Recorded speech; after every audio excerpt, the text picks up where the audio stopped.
Kita akan bersama-sama membaca firman Tuhan yang minggu pagi ini terambil dari kitab Kolose.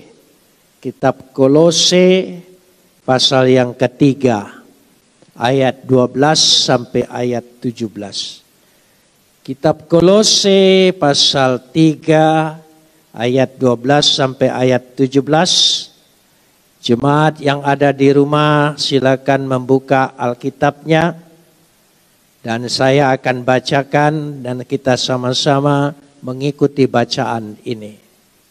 Kolose pasal 3 ayat 12 sampai ayat 17. Karena itu sebagai orang-orang pilihan Tuhan yang dikuduskan dan dikasihinya, kenakanlah belas kasihan, kemurahan, kerendahan hati, kelemah lembutan, dan kesabaran. Sabarlah kamu seorang terhadap yang lain. Ampunilah orang yang lain apabila seorang menaruh dendam terhadap yang lain.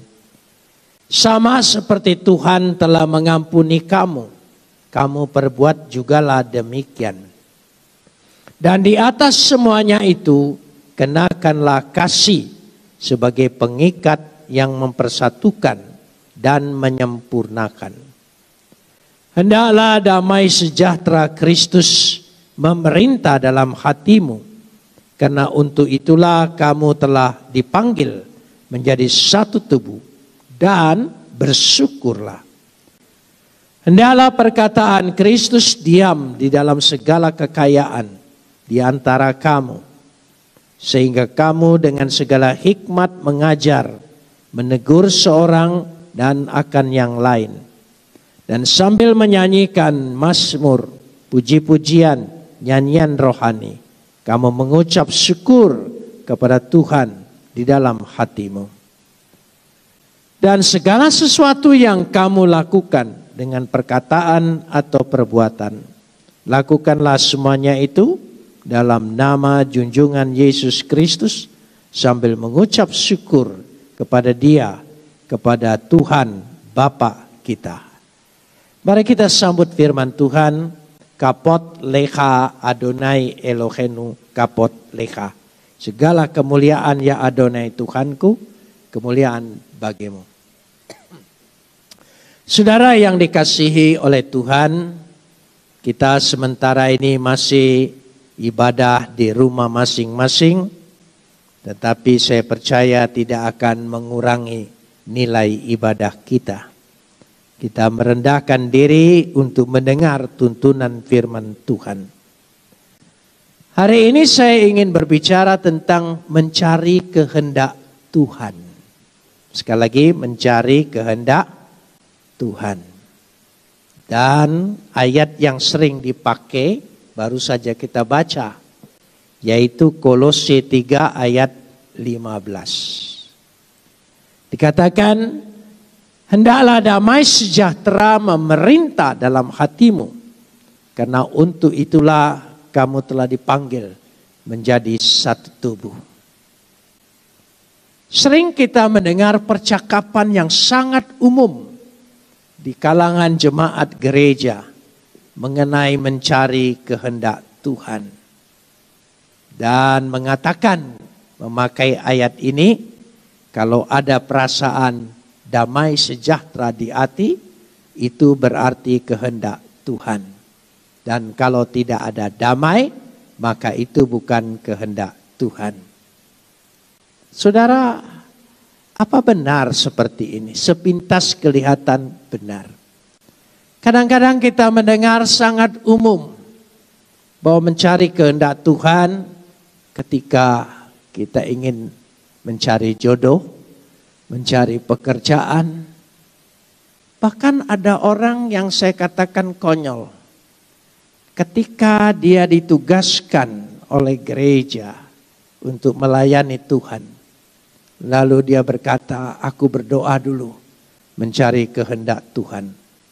Maka saya katakan tolol, kehendak Tuhan itu adalah setiap orang percaya melayani pekerjaan Tuhan.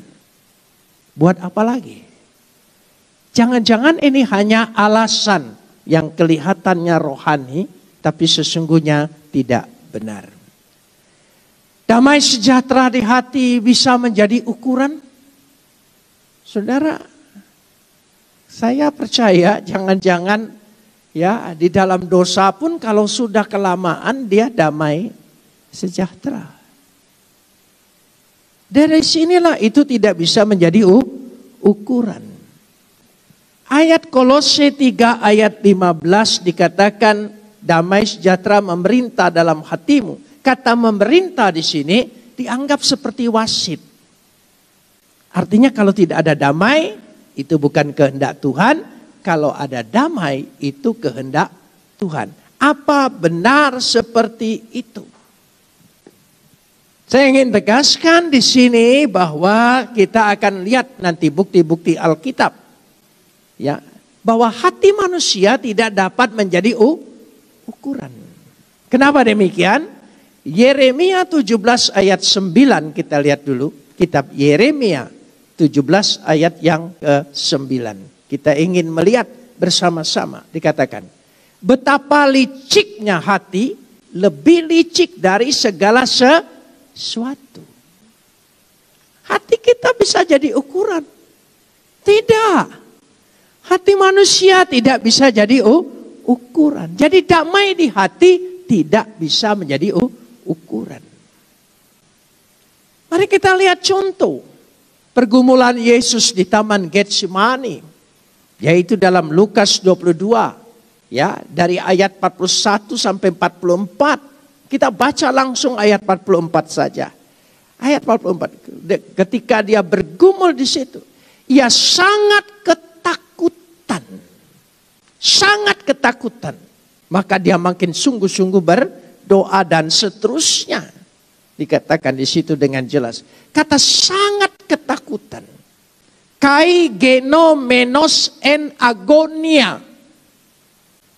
Dia menjadi sangat menderita. Lembaga Alkitab terjemahan tahun 74 menerjemahkan ketakutan. Lembaga Alkitab memperbaiki terjemahannya, yaitu pada tahun 97 menerjemahkan sangat susah. Sama artinya gelisah dan cemas. Di mana ketenangan hati? Padahal Yesus sedang melakukan kehendak Bapa. Hatinya gelisah. Jadi bukan itu yang menjadi ukuran. Apa maksudnya kehendak Tuhan? Kita lihat bahwa bagaimana arti agonia itu sendiri. Kondisinya penderitaan yang mendalam, sangat sakit, sekarat, berjuang, susah payah. Itu belum Via Dolorosa, belum tiang gantungan salib. Baru doa pergumulan. Ketika dia melawan dosa manusia. Disitulah letaknya. Jadi ini satu bukti bahwa ketika menjalankan kehendak Tuhan, kalau kita juga turut merasakan pergumulan, penderitaan dan sebagainya, itu bukan berarti Tuhan tidak ada. Tuhan ada dalam diri kita. Karena ketenangan, damai sejahtera, ukuran subjektif hati kita tidak bisa jadi ukuran.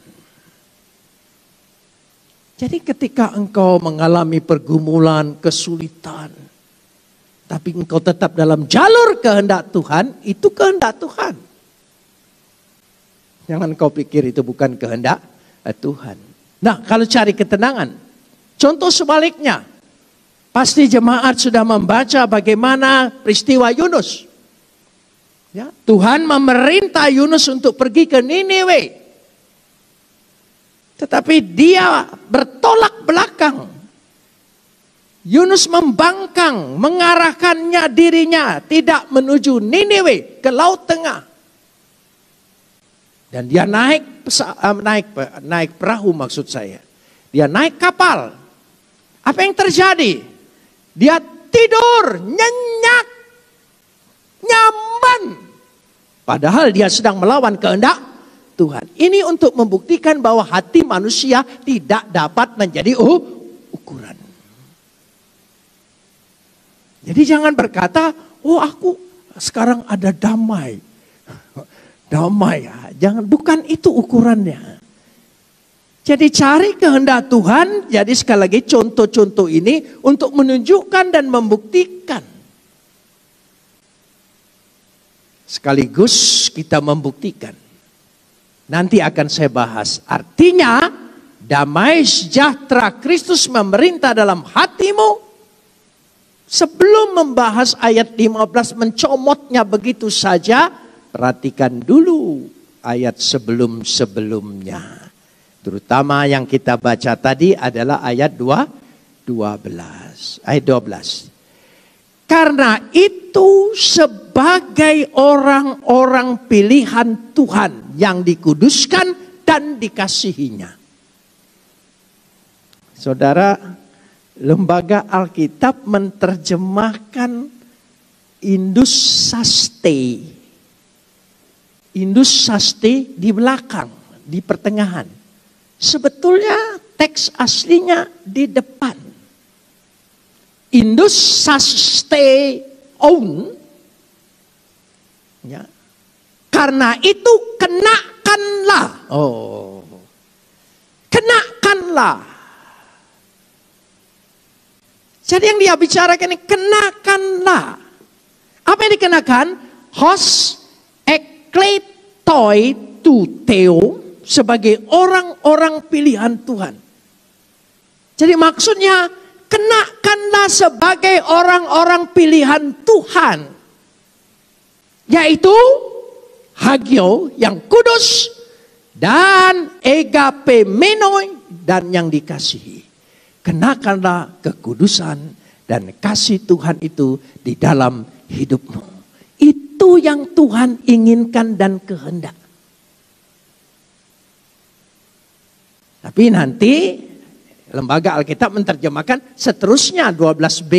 Padahal teks aslinya sebelumnya supaya kita jelas. Kenakanlah dulu sebagai orang-orang pilihan Tuhan yang kudus dan yang dikasihi. Itu sebagai pakaianmu, perhiasanmu, jubah lahir barumu. Seperti anak yang baru hilang kembali ke rumah bapak, dia diberikan jubah yang baru. Itu kenakanlah. Jadi kekristenan itu bukan hanya pengakuan, tapi ada satu tindakan, perbuatan yang nyata sebagai orang yang mengimaninya. Karena itu kenakanlah Indosaste. Coba kita lihat sejenak. Jadi kalau kita berbicara tentang kehendak Tuhan, ada beberapa poin. Mari kita lihat dulu. Ya, kita lihat ya ayat yang kelima. Ayat yang kelima dari bacaan ini dulu. Kita mundur dulu ke ayat yang kelima. Ya. Jadi ayat yang kelima, kalimat yang pertama saja. Ya, Kolose pasal 3 ayat yang kelima. Karena itu, coba, matikanlah dalam dirimu segala sesuatu yang dunia. Matikanlah. Ada sesuatu yang dimatikan. Menanggalkan. Jadi kalau memiliki yang baru harus tanggalkan dulu yang lama. Menanggalkan. Matikanlah. Ayat 8. Ayat 8. Kita lihat. Ini awalnya. Makanya sekali lagi. Jangan gunakan Kolose 3:15. Damai sejahtera. Itu hatimu ukurannya. Ukurannya engkau melakukan kehendak Tuhan atau bukan. Ayat yang ke-8. Tetapi sekarang apalah? Buanglah semuanya ini. Buang. Jadi tadi ada kata apa? Matikan, buanglah, tanggalkan. Itu maksudnya. Sehingga dengan jelas sekali. Nanti baru pada ayat 12, pakailah. Jadi ini dulu dibuang. Ya, baru pakailah. Jadi kalau dalam kisah anak bungsu pulang itu, kan dia bajunya sudah jumping. Apa dia dikasih baju baru tinggal ditambah saja lalu pakai jubah? Enggak, saudara, manusia sehat mengerti bahwa itu dibuang semua dulu, ditanggalkan semua. Pakaikanlah yang baru. Jadi kata menanggalkan dan pakaikanlah tidak bisa dipisahkan. Baru nanti ayat 12. Tapi kita lihat dulu. Itu arti percaya, itu arti orang yang ikut Yesus. Jadi ikut Yesus itu bukan satu ucapan pengakuan percaya. Dibaptis, pergi ke gereja, kolekte, pakai kalung salib. Enggak, bukan itu. Ada yang ditanggalkan. Dan ada yang dikenakan. Coba kita lihat Markus pasal 1 ayat 15. Supaya kita tahu. Bicara tentang kerajaan Tuhan. Bicara tentang kehendak Tuhan. Kristus melakukan itu. Markus pasal 1 ayat yang ke-15. Katanya, waktunya telah genap. Kerajaan Tuhan sudah dekat. Bertobatlah dan percayalah. Jadi kata percaya tidak bisa dipisahkan dari kata bertobat.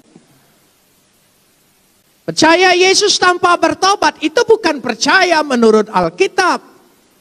Itu percaya menurut pikiran kita. Jadi percaya bersangkut paut dengan bertobat. Itu Yesus sendiri yang berbicara.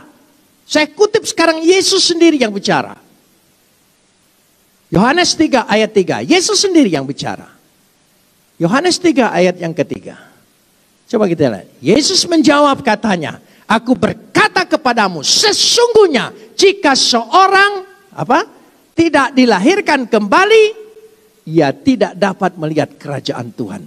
Artinya kerajaan Tuhan harus dilahirkan kembali. Jadi percaya berhubungan dengan bertobat. Percaya berhubungan dengan menjadi ciptaan yang baru. Lahir baru. Nah untuk itu ada yang ditanggalkan, ada yang dibuang, ada yang dimatikan, dan baru bisa dikenakan. Jadi tidak bisa ganda. Tidak bisa ganda. Jadi tidak bisa ganda. Coba kita ingin belajar Alkitab. Kita melihat bersama-sama. Coba kita kembali lagi pada ayat 8. Sebelum baca ayat 12b. Ya, nanti kita baca ayat 8 dulu. Ya, ayat 8. Ya, coba kita. Tetapi sekarang coba kita hilangkan kata buang. Yaitu apa? Marah, geram, kejahatan, fitnah, kata-kata kotor yang keluar dari mulutmu. Sambung dengan ayat 12b. Kenakanlah belas kasihan, kemurahan, kerendahan hati. Bisa kompromi? Bisa cocok? Tidak kan? Ya karena itu kenapa tidak bisa dikenakan sesuatu yang baru? Karena yang lama belum ditanggalkan. Nah ini kehendak Tuhan.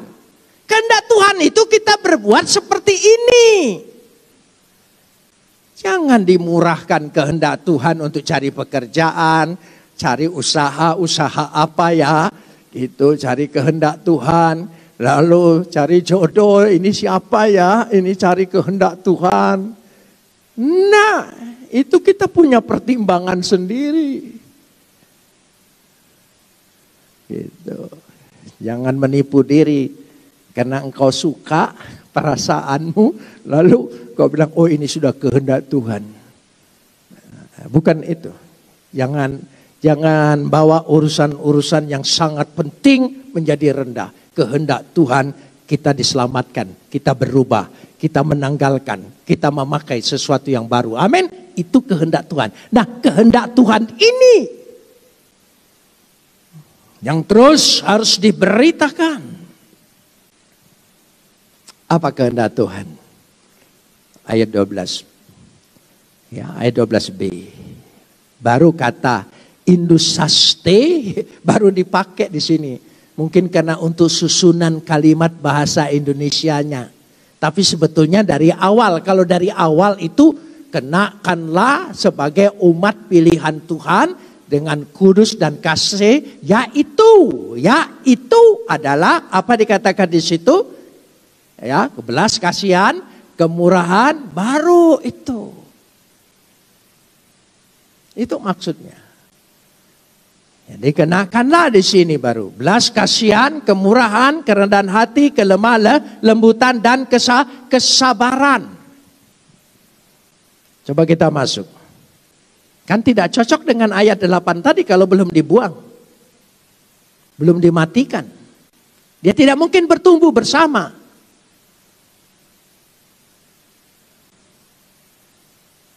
Kita lihat di sini, belas kasihan. Ya, splakna otirmon atau kata otirmon itu penyayang, murah hati, belas kasihan. Ya, nanti agak berbeda dengan kata kemurahan di situ. Bukankah kita ini semata-mata karena belas kasihan Tuhan? Kalau bukan belas kasihan Tuhan, kalau berdasarkan Taurat hukum Tuhan, gak ada yang selamat. Siapa sih yang bisa melakukan semua secara sempurna? Jangankan hukum Tuhan, hukum lalu lintas saja kita tidak bisa sempurna ngikutinnya. Ayo, jangan berpura-pura tidak tahu. Gitu. Kalau ada jalan pintas kenapa harus muter, kan begitu? Saudara ya. Loh iya. Jadi jangankan hukum Tuhan. Hukum lalu lintas saja. Tidak bisa sempurna kita. Sempurna kalau ada polisi barangkali di sebelah kita. Itu. Jadi dari situ letaknya. Jadi semata-mata kita ini adalah karena belas kasihan. Kalau engkau beroleh belas kasihan yang begitu besar, masakan tidak ada dalam hatimu belas kasihan? Kan benihnya dari Tuhan, genetikanya dari Tuhan. Kalau engkau lahir baru dari Tuhan, genetikanya dari Tuhan, darah Tuhan, tubuh Tuhan yang menjadi meteraimu, engkau kita pasti punya belas kasihan. Di sini letaknya. Memang menyakitkan. Menyakitkan. Yesus untuk memberi belas kasihannya mati di kayu salib. Siapa bilang belas kasihan itu tidak menyakitkan? Kita harus kasihan dengan orang yang tidak mengasihani kita. Bahkan sebaliknya mungkinnya. Tapi jangan lihat perbuatan orang itu dengan kita. Tapi lihatlah perbuatan Tuhan dengan kita. Baru kita bisa menyalurkan perbuatan kita dengan orang. Jangan dibalik. Jadi dari situ letaknya. Untuk itulah kita bisa melihat. Ya, melihat. Ini perbuatan Tuhan semua. Yang ditulis di sini ayat 12b ini perbuatan Tuhan semua kepada kita. Nah, semestinya kita kenakanlah juga yang kita sudah peroleh perbuatan Tuhan dalam diri kita, kita pakai. Nah, itu maksudnya di sini.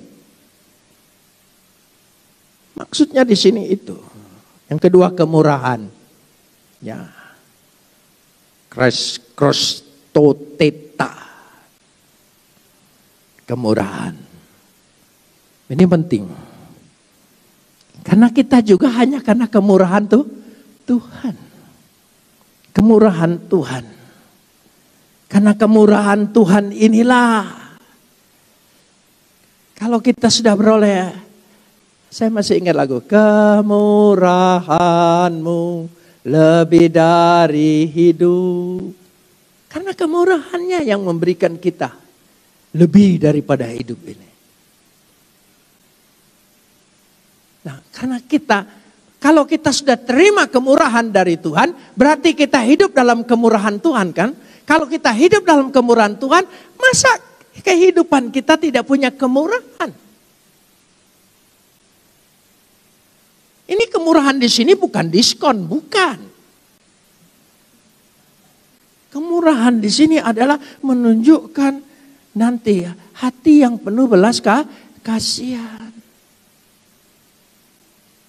Di situ ditegaskan oleh Lukas 6 ayat 36. Lukas 6 ayat 36. Kita lihat. Hendaklah kamu murah hati. Tolong sambung. Sama seperti Bapakmu adalah murah. Kan harus sama. Bapakmu murah hati. Di masyarakat pun kita sering dengar. Oh, orang itu suka nolong. Oh, menurut cerita kakeknya juga suka menolong. Genetikanya sama. Wah, orang itu jangan dipercaya, suka nipu. Itu dengar-dengar kakeknya juga dulu. Jadi genetikanya sama. Bagaimana kita bisa bersandiwara di dunia ini kita ikut Yesus atau tidak? Gak bisa. Apa yang kita terima dari Tuhan akan mengalir dalam hidup kita. Jangan-jangan kita tidak pernah terima Dia sepenuhnya menjadi baru. Tidak. Kerendahan hati. Kerendahan hati. Ini kata kerja semua. Tapeino prosunen. Ya, kerendahan hati di situ. Bayangkan yang maha tinggi, yang maha kekal, yang ada dalam diri sang halik keluar menjadi manusia sama seperti kita, mengambil. Kalau bukan karena rendah hatinya dan Dia memberikan contoh. Karena itu kita harus mencontoh siapa? Belajar dengan siapa? Matius 11 ayat 29. Ini semua. Pikulah kuk yang kupasang, belajarlah padaku karena aku lemah lembut dan rendah hati. Belajar dari Dia. Berarti kita terus menyesuaikan diri dengan kehendak Tuhan. Itu maksudnya, itu belajar. Karena kehendak Tuhan ini adalah sebuah karakter Tuhan, karakter ilahi. Yang harus menjadi karakter kita. Sementara kita terlahir dari dosa karakter dunia. Merubah karakter lebih mudah merubah dunia. Karena itu perlu belajar terus, berjuang terus. Menjadi sebuah ciptaan baru. Belajar. Yang keempat adalah kelemah lembutan. Kelemah lembutan. Lembut hatinya. Prauteta. Orang yang mudah ditegur. Orang yang mudah terharu. Orang yang tidak mengeraskan hatinya. Orang yang selalu suka mencari damai. Makanya kalau ada orang tua makin keras hati, makin keras kepala. Itu menurut Sigmund Freud, gejala pikun lebih awal. Saudara, itu tanda-tanda dari situ. Nah, kita lanjutkan sekarang ini. Yang kelima dari 12a B tadi apa? Yang kelima. Ya, dari 12b ayat 12b tadi. Coba kita lihat bersama-sama yang kelima. Ya. Supaya dari Kolose tadi. Ya. Kolose. Kelemah lembutan dan apa? Kesabaran. Sabar yang bagaimana? Sabar menurut ukuran kita? Aku sudah sabarin dia. Tapi aku tidak bisa melupakannya. Sabar. Bukan. Nanti ayat selanjutnya ada definisi sabarnya. Paulus tahu jangan-jangan sabar menurut ukuran orang. Sabar karena kita tidak berdaya. Sudahlah, sabar aja, nanti Tuhan yang akan menghukum orang itu. Itu bukan sabar itu. Jangan buat definisi sendiri. Yang bicara ini karakter Tuhan. Jadi harus firman Tuhan yang mendefinisikannya. Makanya kalau baca ayat itu secara menyeluruh. Ayat 13. Apa definisi sabar? Kan nyambung dia. Kalau saudara baca tadi ayat 12. Dan 12 itu sabar kan? 12b. Ya dikatakan supaya sabar. Terakhir dikatakan itu. Tuhan kan panjang sabar. Kalau bukan kesabaran Tuhan, saya kira kita semua sudah hangus di bumi ini. Ini kesabaran. Apa definisi sabar? Ya, bukan sabar penuh dendam. Bukan. Aku sabarin. Tapi awas ya. Sabar penuh ancaman itu ya, tapi awas. Bukan itu. Saudara. Atau sabar karena pasrah, tidak berdaya. Bukan. Tapi sabar dikatakan definisi ayat 13. Sabarlah kamu seorang terhadap yang lain. Dalam arti apa? Ampunilah seorang akan yang lain. Itu sabar karena mengampuni apabila seorang menaruh dendam terhadap yang lain. Sama seperti Tuhan telah mengampuni kamu, perbuatlah juga demikian. Sudah kata tanggalkan, buang, matikan, kenakan, pakailah nanti. Dan sekarang dikatakan di situ dengan jelas sekali ayat itu mengatakan kita harus sesungguhnya memakainya. Ya, dikatakan dengan jelas. Jadi sabarlah sama seperti Tuhan telah mengampuni kamu, kamu juga apa? Perbuatlah. Ini yang dimaksudkan kehendak Tuhan. Jadi kehendak Tuhan itu gagasannya besar. Jangan diperkecil menjadi sangat pribadi. Pribadi engkau diberi hikmat. Engkau diberi hak bebas. Tinggal pilih. Ya.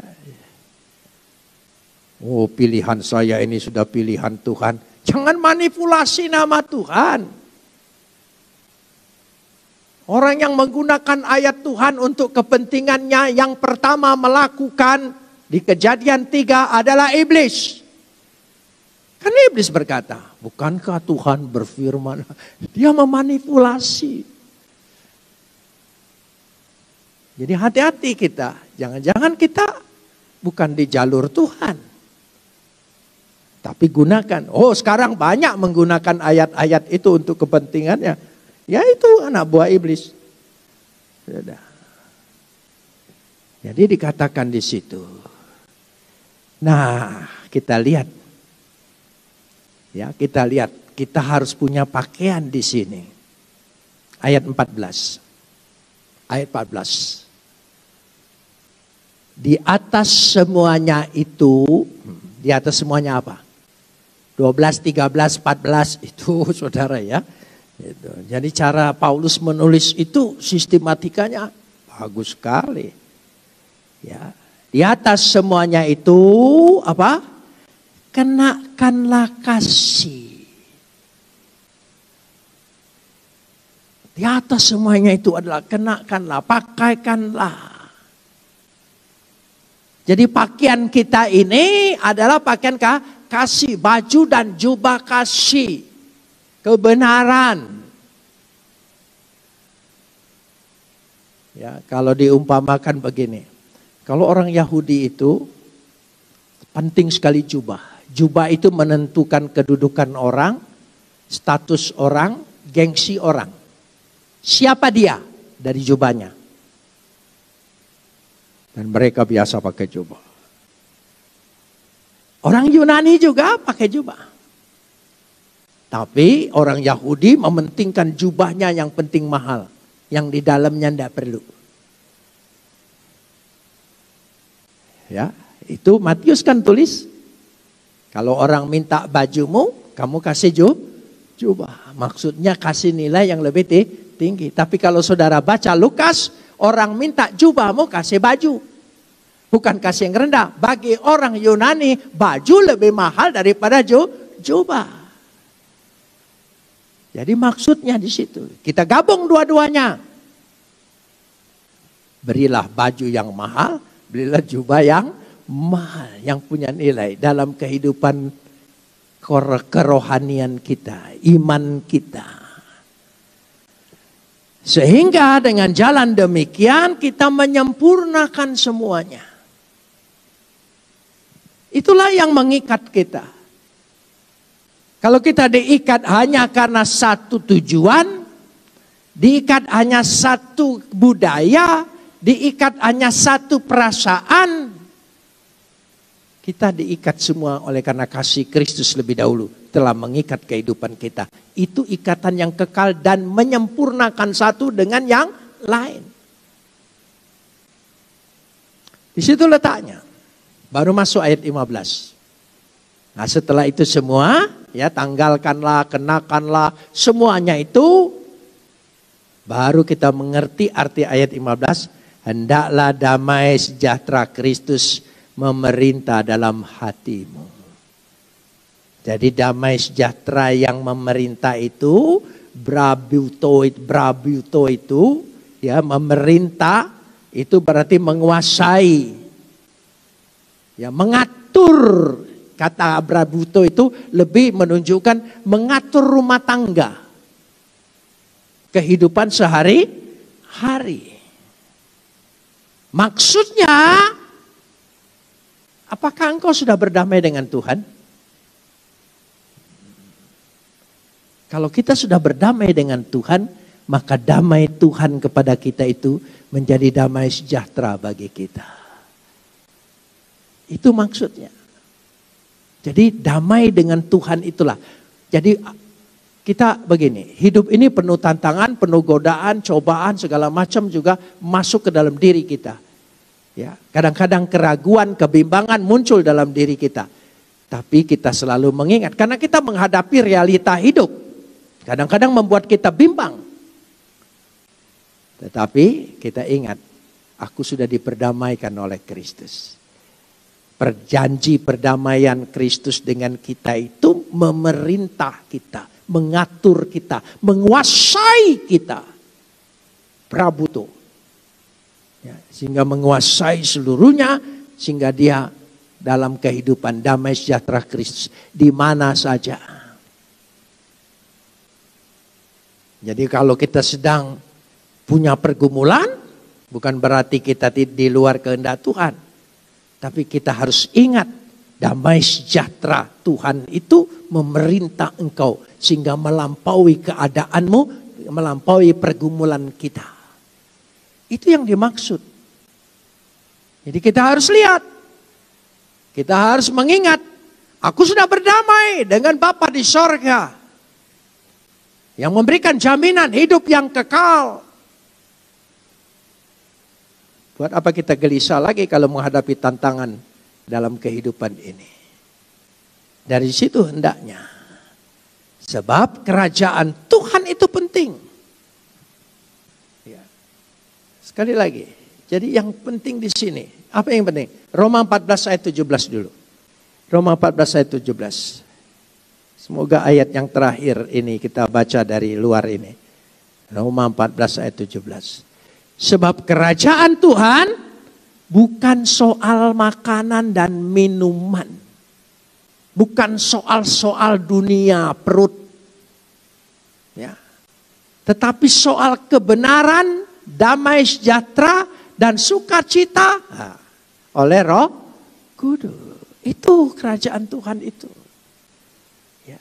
Makanan dan minuman aja tidak dipersoalkan. Apalagi bidadari. Nggak ada urusannya, saudara. Nggak ada di situ. Nggak ada urusan nafsu di sini.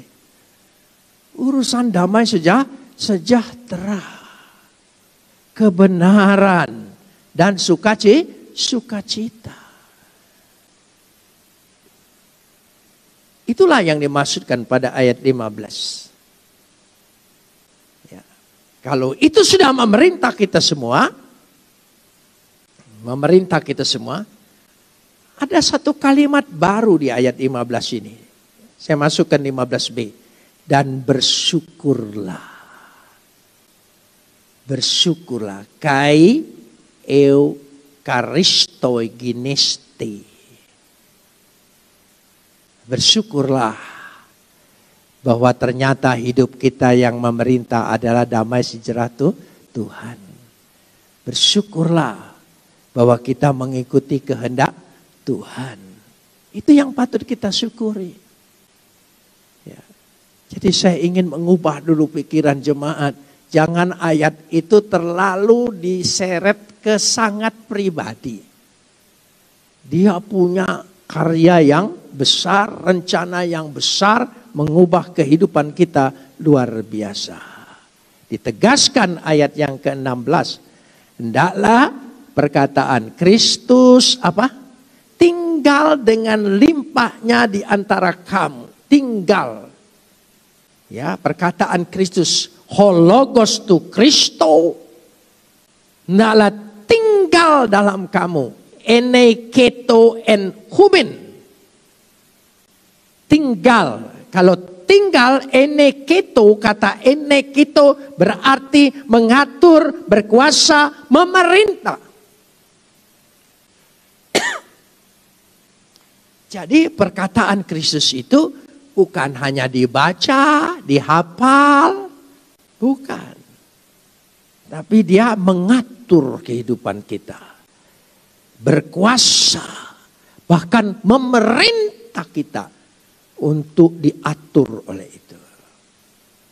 Saya selalu mengumpamakan begini. Sekarang jemaat banyak tinggal di rumah. Berarti banyak di rumah. Pendeta takut mengunjungin ya. Karena takut COVID-19. Ya, mengunjung berbahaya. Gitu. Lalu kita undang Yesus. Yesus datang ke rumah kita. Coba kita berimajinasi rohani sedikit. Jangan sering-sering imajinasi dunia. Ya, imajinasi rohani sedikit. Gitu. Jadi jangan terlalu banyak berimajinasi dunia. Ya, coba Yesus datang sebagai tamu ke rumah kita. Kita undang Yesus datang. Saya ingin tanya jemaat, terutama yang di rumah.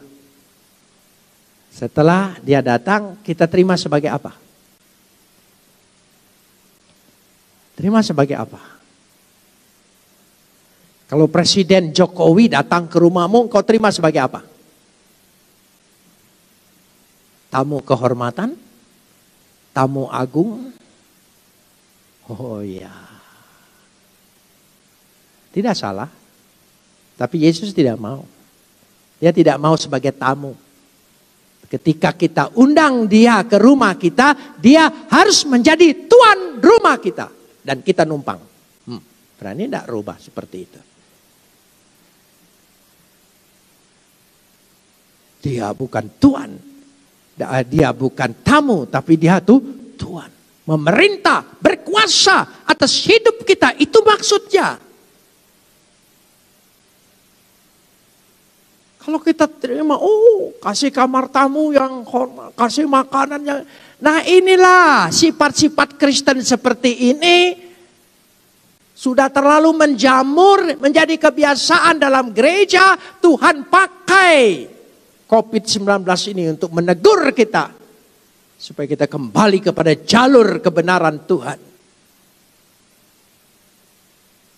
Kita terlalu dinabobokkan. Ya, karena itu kita pikir, kita kasih lagu yang paling mulia, yang paling hebat, paling segalanya.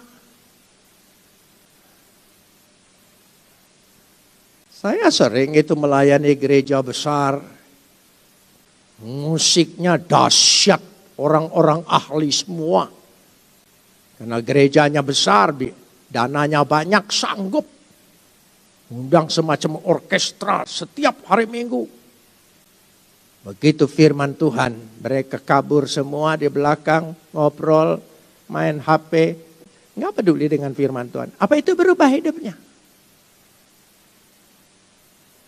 Apa itu arti ibadah? Apa itu arti melayanin? Aku sudah melayanin, ya sudahlah, terserahlah. Tidak boleh. Mudah-mudahan pemain musik kita tidak. Karena tidak ada tempat dia berlari juga. Iya. Gitu. Jadi dari situ. Jadi perkataan Kristus itu makin hari makin bertambah, mengatur kita, menguasai kita. Pertama mungkin dia menguasai pikiran kita, hati kita, tapi belum menguasai perkataan kita. Tapi minggu besok dia sudah menguasai perkataan kita, langkah kita, semuanya. Itu yang dimaksudkan plausios, melimpah. Perkataan Kristus itu memerintah kita makin lama makin melimpah terus.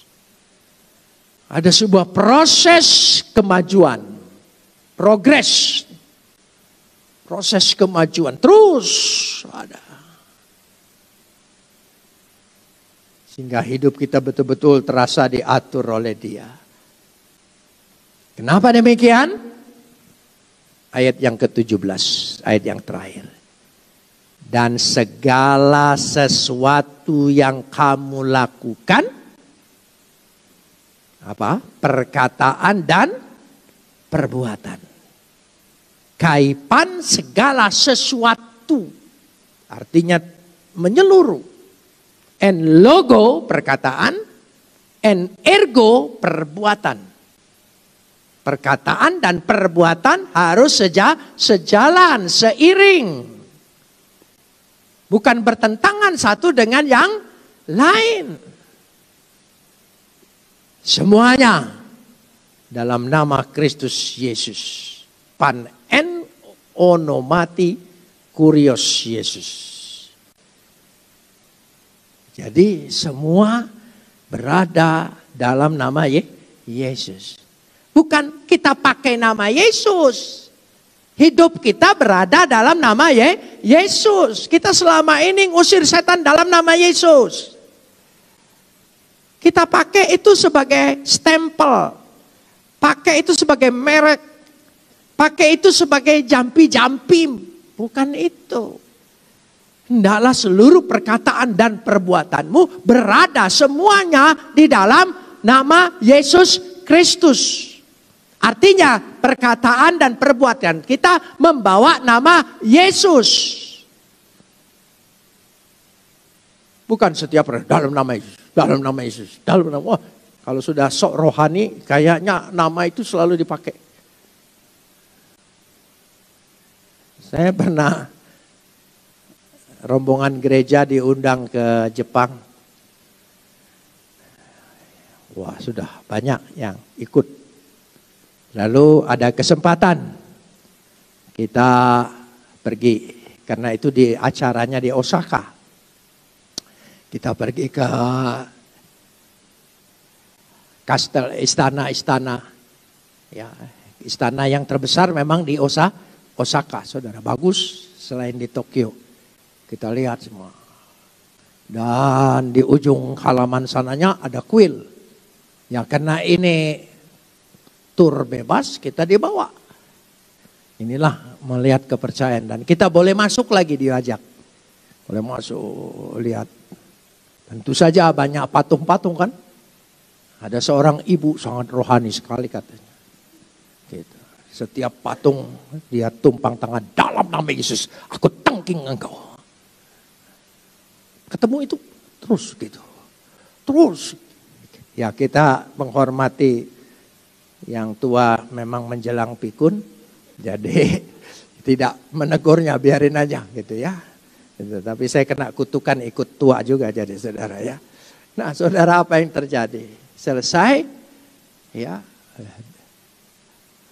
biksunya ada di pintu depan. Kita hanya lewat, dia hanya senyum saja. Tapi dengan ibu ini dia hormat sekali. Terima kasih sudah memberkati patung-patung saya. Dia kan tidak ngerti bahasanya, saudara. Dia kira angkat tangan memberkati. Sekarang saya tanya, di mana kuasa nama Yesus di situ? Menjadi sia. Kalau hanya sekedar diucapkan. Artinya perkataan kita harus di dalam nama Yesus. Dalam kau minta dalam namaku. Betul. Tapi kita yang terpenting dikatakan di sini, perkataan dan perbuatan hidup di dalam nama Yesus. Itu kehendak Tuhan. Biarlah ini menjadi pemikiran kita, menjadi perjuangan kita, menjadi terus-menerus target hidup kekristenan kita. Bahwa Tuhan sudah memberikan tubuh dan darahnya. Tetapi kita juga harus bersama-sama menyerahkan diri seperti yang dikehendakinya. Sebelumnya saya ingin menutup dulu, yaitu saya selalu kalau berdoa selesai ibadah pribadi di sore hari, selalu diakhiri dengan lagu yang paling saya sukai, yaitu jika jiwaku berdoa, bukan kehendakku tapi kehendakmu lah yang jadi. Waktu naikkan lagu ini terus terang saja, awal-awalnya agak berat, kan kita punya kehendak. Jadi biarkan saja kehendakmu yang jadi, seolah-olah batal kehendakku kan. Biar kehendak tuh Tuhan. Terus tapi saya naikkan pujian. Ketika saya menaikkan pujian, terbukalah pikiran dan hati saya. Oh iya ya, buat apa kehendakku? Kehendak Tuhan kan lebih besar, lebih dahsyat, lebih hebat, lebih dari apa yang kita inginkan. Oh, sejak itu saya semangat sekali mengatakan kehendakmu yang jadi, bukan kehendakku. Kehendakku terlalu kecil. Jadi kita pikir ayat ini seolah-olah mengecilkan permintaan kita. Tidak, memang betul mengecilkan permintaan kita, tapi percaya permintaan Tuhan lebih besar. Dari situ saya mulai mengerti, oh iya. Tapi pertama memang berat terus. Tapi untunglah selama COVID-19 ini terus ibadah sore. Jadi lama-lama saya, Tuhan buka hati. Oh enggak, iya ya, dia segala sesuatu rencananya lebih besar. Maksudnya lebih besar, kehendaknya lebih besar. Jadi menyerahkan kepada kehendak yang besar, rencana yang besar, jauh lebih dahsyat. Sejak itu saya selalu semangat dengan kalimat yang terakhir itu. Bukan kehendakku. Sambil berpikir, kehendakmu yang besar di luar dugaan. Mari kita menaikkan pujian untuk menghantar doa kita.